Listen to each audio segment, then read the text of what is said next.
과연 우크라이나 전쟁 끝낼 생각은 있는 건지 오늘의 제목입니다. 시작해 보겠습니다. 한번 봐야지. 좋다. 어디서 볼까? 해가지고 보기로 한 장소가 그렇게 해서 보기로 한 장소가 8월 15일 알래스카에서 모여라. 웬 뜬금없이 갑자기 알래스카냐? 여기 보면은 여기가 러시아란 말이죠. 그 다음에 여기가 미국이에요. 그러니까 이게 정배가 여기서 요렇게 끊고 여기서 요렇게 끊으면은 딱 중간이 알래스카니까 여기서 보자 라는 게 정배입니다. 그래서 뭐 나와라 해가지고 알래스카에서 보기로 했습니다. 뭐 모스크바로 끄어도 여기 한 이쯤에 모스크바가 있죠. 이쯤에서 여기 워싱턴 DC 이쪽에 있고 수도 여기 있고 해서 절반 끄면은 살짝 러시아가 손해보는 것 같긴 한데 그래도 대충 절반이다.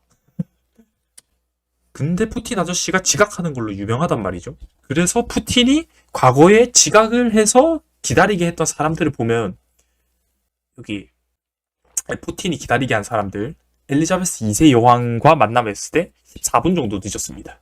뭐 요 정도까지는 아직까지는 뭐 양반이다.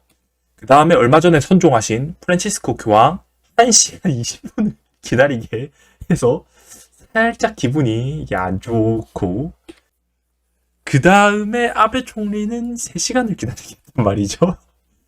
이 정도면은 근데 한 명 더 있습니다. 메르켈 독일 총리는 4시간을 기다리겠어요. 서로. 아이고. 그 다음에 트럼프와 푸틴이 헬싱키 미러 정상회담에서 푸틴이 45분 지각을 했습니다. 근데 트럼프 씨가 1시간을 지각해서 15분 정도 더 기다리게 만들었다, 푸틴을. 그래서 약간의 어떠한 기싸움이 과거에 있었는데 이번 알래스카의 회담은 어땠냐? 11시 무렵에 시작이었는데 한 11시 되기 바로 직전에 도착은 했다. 그래도 늦진 않았다. 근데 딱 맞춰서 도착해서 한 2-30분 정도 회의가 늦게 출발되었다. 라고 합니다. 뭐 이 정도면은 거의 뭐 둘 다 철들었다고 할 수 있죠. 근데 빨리 온 이유가 있었던 것 같습니다. 왜냐하면은 성대한 환영식을 해줬거든요. 미리 제가 봤을 때 언지를 줬어요. 미리 전화를 해가지고 이렇게 할 거니까 빨리 와라. 나에게 체면도 있지. 레드카펫도 깔아주고 그 다음에 따뜻한 악수와 친절한 미소 그리고 머리 위로 지나가는 군용기도 띄워줬다. 근데 여기 알래스카에서 성대하게 환영해준 것을 비교를 해가지고 과거에 2025년 2월 28일 백악관 회동에서 젤렌스키가 이때 트럼프에게 도와달라고 해서 왔단 말이에요. 근데 이때 이 둘 다 특히 이 벤슨 부통령이 더 그렇게 주도적으로 했는데 감사하다고 한 말이라도 했냐? 감사합니다 그러고 말해. 이렇게 무안을 줬던 거랑 비교해가지고 이런 게 외신들 사이에서 이렇게 돌았어요. 그래서 트럼프와 벤스가 회담 중 젤렌스키가 미국 지원에 충분히 감사하지 않는다고 비판했고 그 다음에 젤렌스키는 평화의 준비가 안 됐다. 그래서 점심시간 공식 서명, 기자회견 모두 취소되고 젤렌스키 대통령은 백악관에서 떠나야 했던 그러한 2월 28일의 사건이 있어서 이게 외신들이 들고 와가지고 둘이 붙여가지고 비교를 했다. 근데 아무리 그래도 이 점심 식사 정도는 그래도 해줬어 되지 않았나. 멀리서 우크라이나에서부터 미국까지 왔는데 아무튼 그래서 이번 알래스카 회담에서 그래서 이번 알래스카 회담에서 푸틴이 요구한 게 도네츠크랑 루안스크를 내놔라. 내가 남부 전선을 멈춰줄게. 지금 현재 여기까지가 크림반도는 이미 2014년도에 여기에 병합이 되었고 러시아에 그 다음에 여기가 지금 싸우고 있는 전선이란 말이에요. 여기 4개. 근데 도네츠크랑 루안스크는 여기에요. 도네츠크, 루안스크. 여기를 내놔라. 그러면 내가 남부 전선 여기는 멈춰주겠다.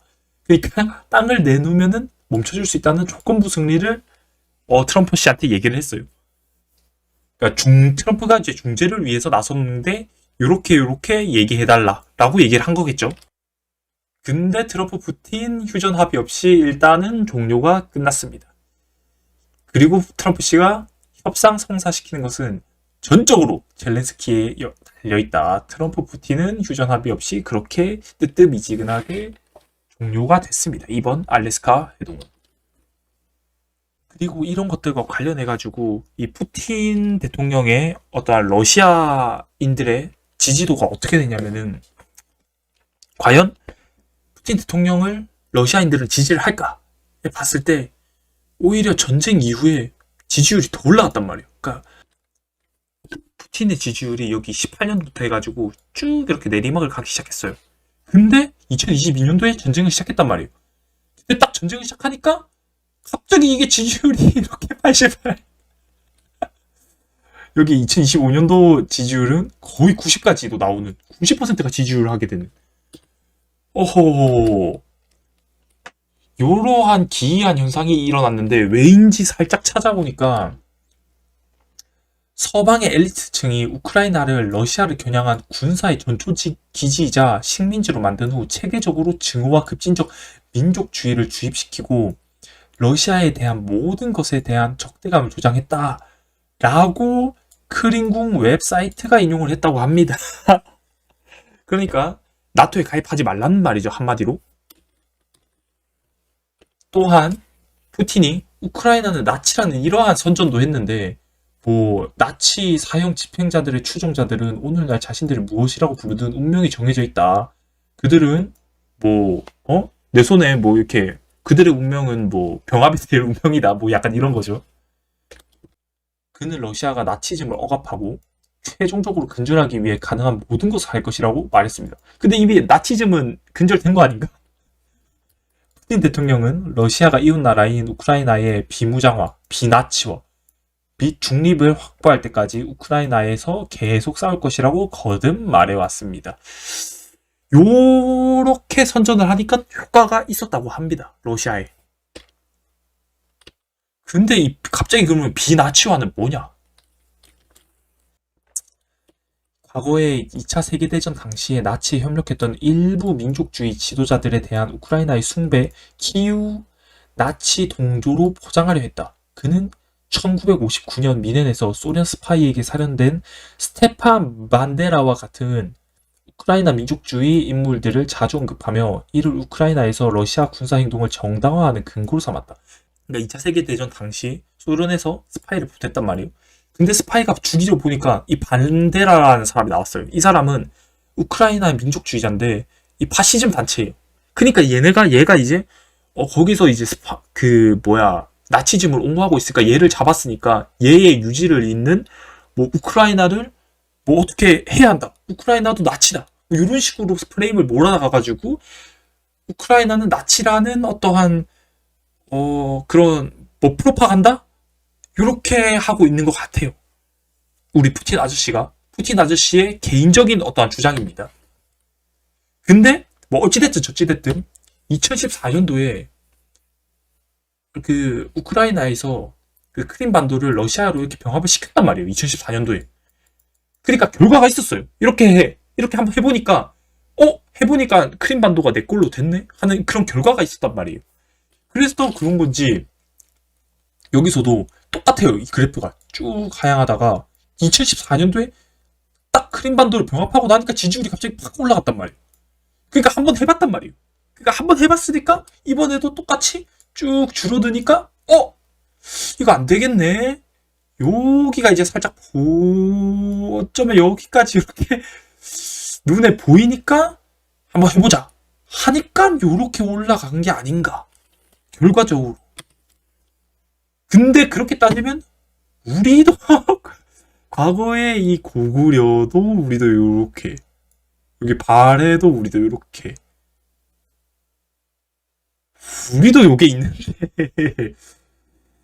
근데 우리는 조금 우린 좀 너무 과거긴 하지만서도 우리도 있긴 있는데 말이죠. 또한 이제 또 이런 게 있었어요. 부다페스트 양해각서라고. 우크라이나는 소련 붕괴 뒤 세계 3위급 핵전력을 가지고 있었는데 이를 포기하는 대가로 러시아, 미국, 영국이 안전 보장을 뭐 이렇게 동맹을 한 건 아니고 그냥 약속을 했습니다. 약속을. 이렇게 안전 보장을 하기로 약속을 되어 있었는데 2014년도에 러시아가 크림반도를 병합하고 이때 그냥 순순히 이렇게 병합이 됐단 말이죠. 왜냐면은 러시아 입장에서는 소련 때 크림반도랑 우크라이나 원래 다 내 거였으니까. 그러니까 크림반도 내가 가져가겠다 했을 때 이렇게 도와주지 않았단 말이에요. 2022년도에는 전면 침공했을 때는 현재 지금까지 계속 쭉 이렇게 이어져고 있으니까 이거 그냥 안전 보장은 종이 쪼가리가 아닌가라는 이런 말도 나오고 있습니다. 그래서 어찌됐든 저찌됐든 알래스카는 종료가 됐습니다. 회담. 그리고 트럼프 아저씨가 한마디 합니다. 이제는 젤렌스키가 결정을 내려야 한다고 언급을 하고 끝냈습니다. 이때 무슨 말로 끝내냐면은 그러니까 그 나토 가입은 포기하고 그리고 크림반도도 포기해라. 그냥 러시아 줘라. 요렇게 하라고 하고 끝났습니다. 그리고 3일 후 백악관에서 다시 워싱턴 회담을 가졌습니다. 이번에는 유럽 정상들과 그 다음에 이 뒷모습 가지고 있는 사람은 젤렌스키입니다. 이번 회담을 하기 전에 예전에 과거 또 회담에서 트럼프 아저씨가 왜 정장 안 입느냐? 정장 입긴 하냐 하면서 한마디 이렇게 했단 말이에요. 이렇게 싹. 그거는 뭐 어떻게 국가적 원수가 가져야 할 뭔가 자질이 아니다. 예의를 지켜라. 이런 식으로. President Zelensky, you look fabulous in that suit. I said the same thing. Yeah, you look good. I said the same thing. Yeah, looks Isn't good that on nice? you. That's the one that attacked you last time. See, now he's, I remember that. Yeah, I apologize to you. You look wonderful. No, my first question for you, President Zelensky. In the same suit. You see, I changed. You are not. Maybe yours is much better than mine. 이렇게 기분 좋게 시작을 했습니다. 뭐 대충 내용 보면은 정장 너무 멋있다. 저번에 안 입고 왔는데 너무 멋있어 이러면서 트럼프 아저씨도 나도 그 말에 동의한다 이렇게 얘기하고 나는 젤렌스키가 이제 한마디 더 붙이죠. 나는 정장을 바꿨는데 너는 그때랑 똑같은 옷을 입었네 이렇게 하면서 한번 이렇게 싹 한번 돌려주고 이렇게 처음에 분위기 좋게 시작을 합니다. 그래서 사실 결론적으로 회담에서는 뭐 별거 뭐 있지 않았어요. 그냥 뭐 앞으로 더 대화를 나눠보자. 뭐 어떤 합의된 내용도 없고 그냥 만나가지고 그냥 하하호호하고 끝난 그런 회담. 근데 회담 중에 재밌는 얘기가 좀 있었는데 회담 중에 갑자기 트럼프 아저씨가 푸틴에게 전화를 걸었다. 라는 그런 말이 돌았단 말이에요. 그러니까 그게 상사에게 전화해서 최신 소식을 전해야 했다라는 이러한 카더라 통신 이런 말도 있었어요. 근데 트럼프 씨는 전화하지 않았다. EU 정상들 앞에서 푸틴 대통령과 전화통화하지 않았다고 밝히고 그 전화통화를 하는 것은 푸틴 대통령에 대한 무례한 행동이기 때문에 그거는 전화하는 것은 옳지 않다. 이렇게 얘기를 했습니다. 트럼프 아저씨가. 근데 이게 댓글을 보면은 재밌어가지고 들고 온 건데 이 트럼프 입장에서 조금 억울할 수도 있을 것 같아요. 이거에 대해서는. 이 트럼프는 미국인들을 매일 무시하는데 아무 문제가 없지만 푸틴을 무시하지 않을 것입니다. 이거에 대해서는 좀 트럼프 아저씨도 조금 억울한 면이 있을 것 같긴 합니다. 왜냐하면 전화해도 뭐라고, 전화 안 해도 뭐라고, 했다 해도 뭐라고, 전화 안 했다 해도 뭐라고 이렇게 되니까 조금. 그리고 또 뭐가 있었냐면은 젤렌스키는 우크라이나 참전 용사의 골프 클럽을 트럼프에게 답례 선물로 주었습니다. 전 트럼프 아저씨가 골프를 굉장히 좋아한단 말이에요. 근데 답례로 골프채를 그것도 참전 용사의 골프채를 줬다는 게 굉장히 살짝 좀 의아하긴 합니다. 그래서 트럼프 아저씨가 이제 뒷주머니에 슬금슬금 이렇게 들어가서 주섬주섬 하더니 백악관 열쇠를 선물로 젤렌스키한테 줬다고 합니다. 이 키를 보여주면은 백악관에 들어갈 수 있다는 식으로 농담을 했지만 실제로 그런 권한을 줄 수 없다고 합니다. 그냥 장식용 키라고 합니다. 백악관은 특정 정치인의 소유물도 아니고 보안 출입은 법과 규정으로만 이루어진다고 합니다. 그리고 이 백악관 열쇠를 받았던 과거 인물들을 보면은 트럼프 아저씨와 지금 사이가 굉장히 안 좋아져서 절교한 일론 머스크가 과거에 이 백악관 열쇠를 받았고요. 또한 가자지구 문제로 얽혀있는 이스라엘 총리 네타냐후 또한 이 백악관 이 열쇠를 받았다고 합니다. 굉장히 이런 오묘한 어떠한 이 열쇠를 받은 사람들이 조금 이 백악관 열쇠를 받는 게 좋은 건가? 그런 생각이 살짝 들긴 하고요. 그다음에 이 젤렌스키 아저씨만 온 게 아니란 말이에요. 여기 유럽의 정상들도 함께한 자리예요. EU 대표 정상들이. 그 중에서 이 마크롱 아저씨도 한마디를 합니다. 러시아를 생존을 위해 계속 먹어야 하는 괴물에 비유하면서 예산의 40%를 군사 장비에 투자하고 130만 명이 넘는 군대를 동원한 나라가 하룻밤 사이에 평화와 개방적인 민주주의 체제로 돌아갈 수는 없다고 마크롱 대통령이 이렇게 얘기를 했고요. 또한 또 프랑스 대통령 마크롱은 제네바 회의 개최를 제안했습니다. 국제형사재판소의 기소에도 불구하고 푸틴 대통령에게 면책 특권을 보장하겠다고 약속도 했습니다. 그러니까 뭐 그건 그거고, 이게 뭐 군사비 이렇게 많이 쓰고 있고 하루아침에 뭐 이렇게 되지 못한다는 거는, 평화로 되지 못한다는 거 알고 있지만 그래도 일단은 모여서 대화는 일단 하자고 이렇게 제안을 했고요. 우리 그 마크롱 아저씨가 트럼프는 푸틴과의 잠재적인 평화 협정을 실행하기 위해 우크라이나에 미군을 파견하는 방안은 배제하기로 했다고 합니다. 그러니까 우크라이나에게 미군 배치는 하지 않겠다, 이렇게 얘기를 했습니다. 이거는 여담으로 이 한국과 일본에게 15% 관세를 부과하기로 합의를 발표를 했죠. 또한 EU도 발표하고 그 다음에 각 나라들에게 전부 다 관세를 다 매겼어요. 근데 이 중국한테는 유예했단 말이에요. 그것도 3개월 연장해줬어요. 11월 10일까지. 그러니까 여기서 다시 이제 합의를 하겠다, 이렇게 발표를 했단 말이에요. 그러니까 뭔가 중국이랑 이 러시아에게는 뭔가 조금 어떠한 좀 이렇게 좀 뭔가 이제 담임 선생님이 좀 엇나가는 이런 학생들, 일진 학생들을 이렇게 좀 어루어 만져두듯이, 이렇게 좀 토닥토닥 달래주듯이 너무 조금 손반방이 약간 좀 여기든 중국과 러시아에게는 조금 관대하지 않나, 이런 생각이 들긴 합니다. 감사합니다.